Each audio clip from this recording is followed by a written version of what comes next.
back to my channel. It is your girl, Dutchy! Woo!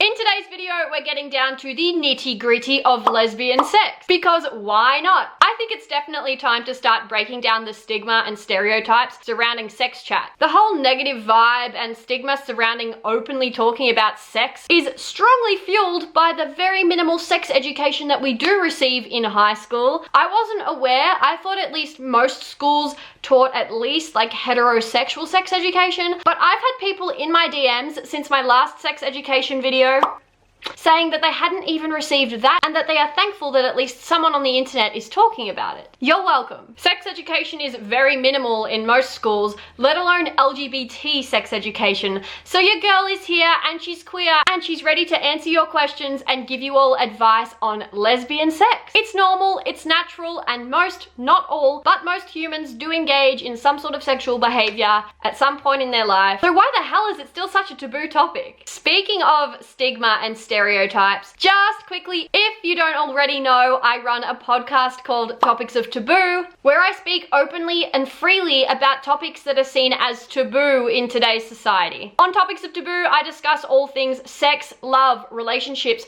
hookups, mental illness, body image, periods, and so much more. I upload solo chats and also have some pretty special guests joining me every other week. I recorded an episode with Georgia Bridges a few weeks back and we had a total blast. I also thought I would mention that I have a new section on my solo episodes called Reviewer of the Week, where I FaceTime or Zoom call one of you. Yes, one of my followers or subscribers pops onto my podcast every second week for 5 to 10 minutes to come on and chat about whatever you like, to ask for advice, confess your feelings for a crush, confess a whole other secret that no one knows about, talk about your coming out story, your struggles, anything, nothing is off limits. To be featured on my podcast, all you have to do is leave an Apple Podcast review, and you may very well end up meeting me virtually. Topics of Taboo is just a super cool, chill, zero filter podcast, and if you like my content on here, I think you would definitely like my podcast too. Topics of Taboo is available on Apple Podcasts, Spotify, and Google Podcasts, so I will leave the links to those in the description box below, and if you are already an avid listener, I would love to hear your thoughts on the podcast and my previous episodes, so leave a comment down below if you are enjoying it. Give this video a huge thumbs up if you're excited to learn about lesbian sex, and without further ado, let's get on into it.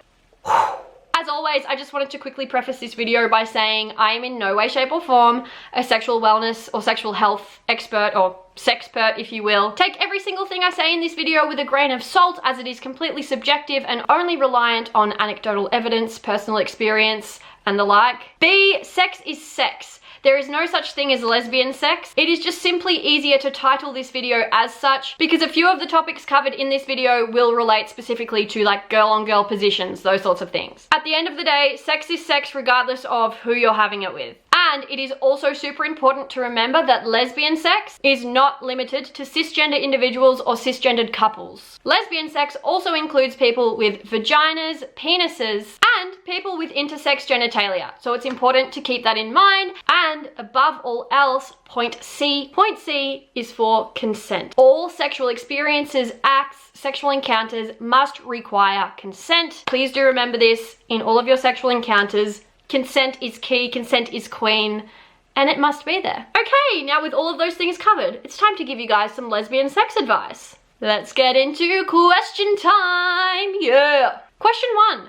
How to fix an awkward situation in sex. Okay fam, great question. I'm never gonna sit here and lie to you and be like, awkward during sex, what is that? Because there is always awkwardness during sex. I won't lie, even like the most long-term couples, awkward shit happens. And as long as you go into any sexual encounter or experience knowing, hey, there could be an element of awkwardness to this, you're already there. Awkward shit happens, funny noises happen, sometimes you can't get a position right, sometimes things accidentally slip into the wrong hole. Okay, like this shit happens, and the best thing to do is communicate and laugh through it. Don't laugh at them. Obviously, pick your audience, know the vibe. But if something happens, a noise happens, or I don't know, like something just isn't working, it's totally okay to just like both laugh it off and then try something new. The worst thing you can do is give up and just like stop and be like, oh, I guess this isn't working, because there's many other things that might work for you. If it's your first time, it's going to be awkward, especially even if it's your first time for both of you and none of you know what's happening, which leads perfectly into the next question of what to do if it's both of your first times and no one knows what they're doing. Honestly, that is half the fun. It takes off the pressure because none of you have been with anyone before and it's all new and exciting to you and you can learn these things together. I think that is honestly wholesome, and it's so natural and normal to freak out about your first time or your first time with someone new. It's totally normal. We're human. We get nervous, we get anxious, we get all of that. But a lot of the time, and I get nervous, I get so nervous for my first time with a new person. But then once you're like kissing them and things start happening, most of those nerves dissipate and a lot of it happens a lot more naturally than you would think. So I guess my advice would be just relax as much as you can. If you want to prep yourself, Google some things, like Google some positions beforehand. But honestly, at the end of the day, you just have to sort of be in the moment with them, communicate, and just see what feels good to each other. Ask each other what feels good, and that's the best you can do. When is the right time to have sex? Again, the answer to this one is entirely subjective, depending on your religion, depending on your just morals, and like when you want to, whether you want to wait for the right person or whether that whole virginity thing doesn't mean much to you at all, which for some of us it doesn't. Both ends of the spectrum are completely fine. As long as it's legal in your country, you're with someone that both of you fully consent to this happening, you're with someone that you trust or at least like. You don't have to be in love or dating this person. That's a whole other thing that I will speak about at some point. It doesn't have to be someone you're in love with. If you want it to be, that's cool. If it's not, that's cool too. Which leads again perfectly into the question of, is it okay for my first time to be with a Tinder hookup? And yes, again, of course it is. Personal choices, people. Totally, entirely subjective. Yes, totally. If you feel ready, go for it. If you've been talking to someone on Tinder, it does not matter. I'm not going to judge you for it, sis. You go get that bread, for lack of a better word. Someone here wanted a more in-depth explanation of top versus bottom in bed. And honestly, I don't really know what to tell you. There are tops, there are bottoms, sometimes there aren't. There's people who are versatile. And obviously top, bottom, verse chat exists a lot more primarily within the LGBTQ+ community, and especially with girls and lesbians and stuff, like who's the top, who's the bottom. But it's so funny when you bring that up to like a heterosexual person, or like you're like, I'm such a top, I'm such a bottom, and they don't get it because it's not really spoken about. But that doesn't mean that tops or bottoms or people who are versatile don't exist in other relationships outside of the LGBTQ+ realm, because of course they do. If you want more of a definition, it's more a top is usually the one that is on top or does most of the work. You can be a top from the bottom. I think that's a common myth that tops are always on top. Sometimes they are, but you can be a top from the bottom. So if you're underneath your girl but you are doing most of the work, you are pleasing them, you are absolutely killing them, you're a top. I think bottom, like there's that term pillow princess, is maybe does less of the work, isn't as dominant,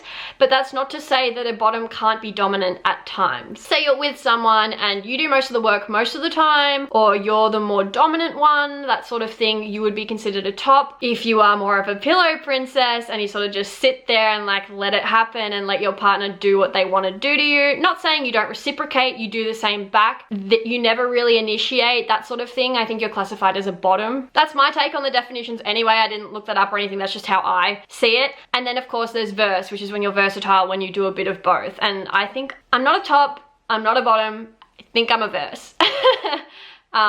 Hopefully that helps a little bit. I had a lot of questions along the lines of, how do you know when your girl orgasms or climaxes? And trust me, you'll know. Providing they're not faking it, which if you're doing a good job or you're doing all the right things, asking the right questions, asking them to show you how they like it, they probably will climax if they've like let themselves, because it's like a psychological thing. It's not just a physical thing. Like you can't just expect to touch the right places and have them climax or orgasm if they're not in the right headspace as well. It's super, like, it's a whole thing, sex. It's like psychological, physical, everything has to be like aligned for things to go well. And like that's something I'll probably touch on later, but it's so true. So as long as you're doing the right things, asking them what feels good, where they want to be touched, what they want to be doing, I guess you'll know if they're going to climax or orgasm because it's getting more and more intense for them, and you will see that in how they're moving around or what they're saying or their breathing. Their breathing will get a lot quicker as well if they're well on their way to there. So just ask those things, and if they climax or orgasm, it'll be like this big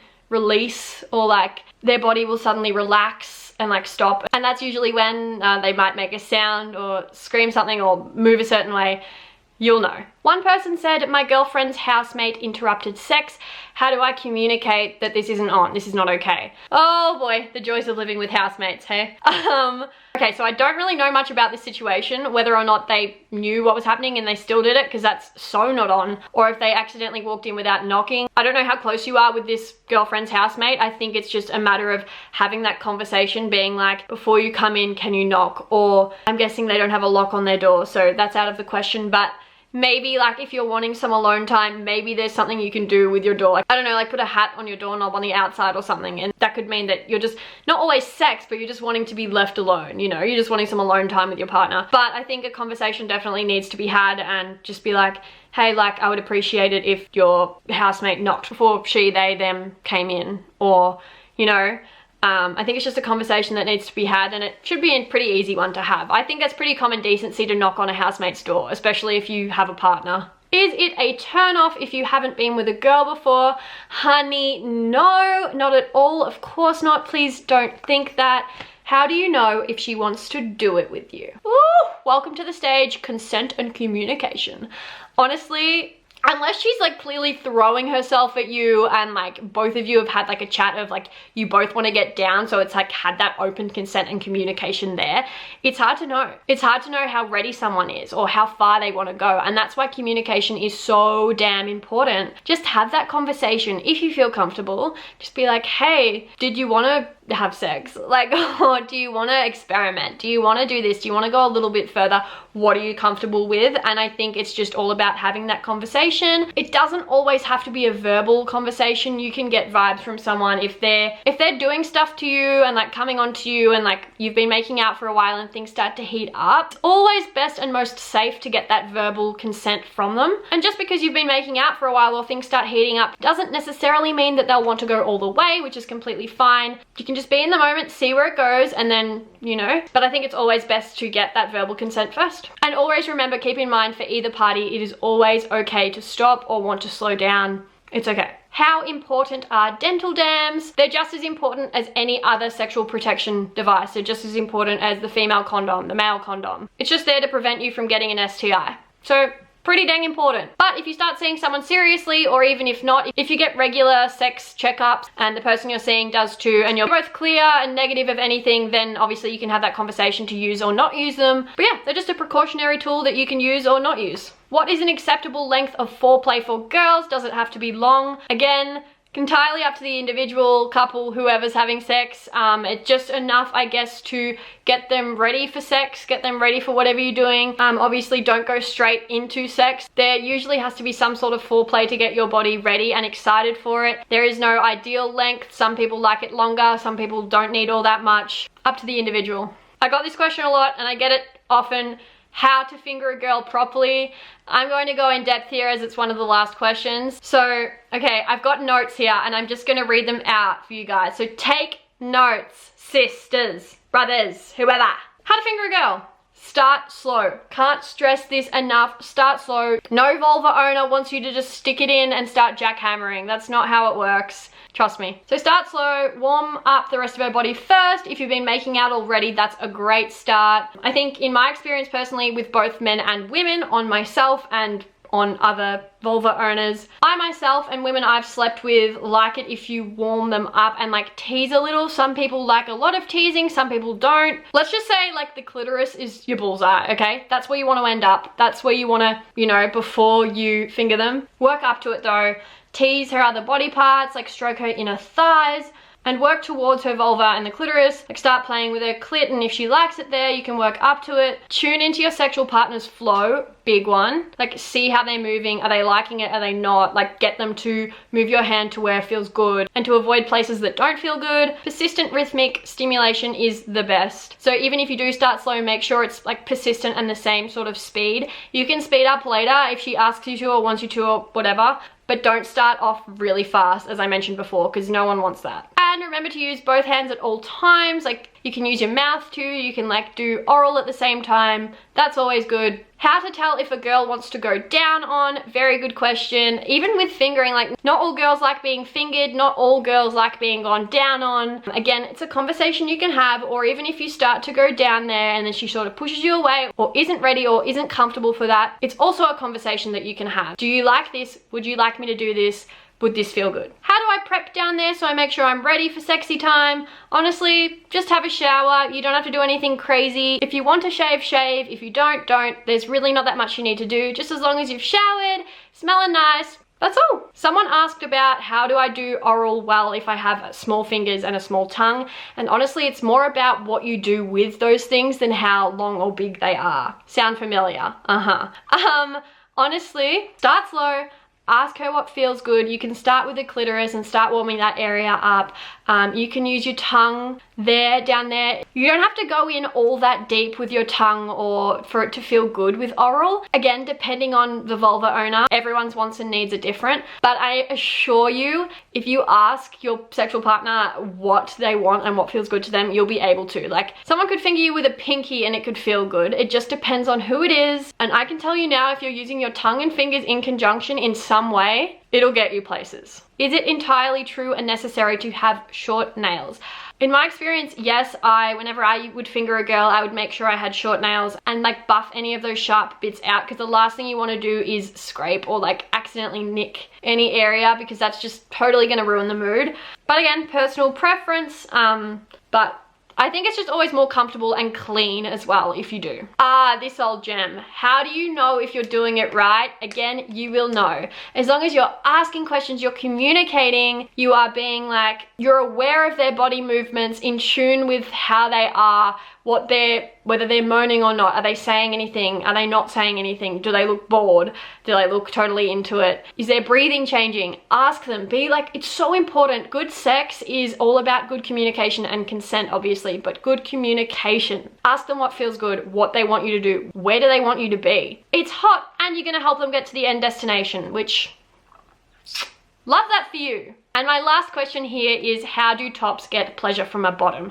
And I did discuss this before a little bit. Tops doesn't mean that tops are the only ones doing the work. All being a top is the more dominant one and might initiate things more or push you around more, be more dominant and like, It doesn't mean that the bottoms don't pleasure them. There's a difference between being a bottom and being absolutely lazy in the bedroom, people. Like, tops still get pleasure from bottoms. Tops may do more of the work some of the time, but they're probably still getting pleasure from the bottom. So say they're on top of you and dominating you, it doesn't mean the bottom can't be doing something to the top, if you know what I'm saying. So like, yeah, just because someone's a bottom doesn't mean they don't pleasure their top at all. I think it's more to do with who initiates and who is more dominant, but it doesn't mean the submissive doesn't do anything. Unless, of course, it's a dom-sub relationship, which is an entirely different topic. But well, I hope you guys got loads of information from this one. If you have any other questions, I'm happy to do a part 2 or another specific video on something to do with lesbian sex. Yeah,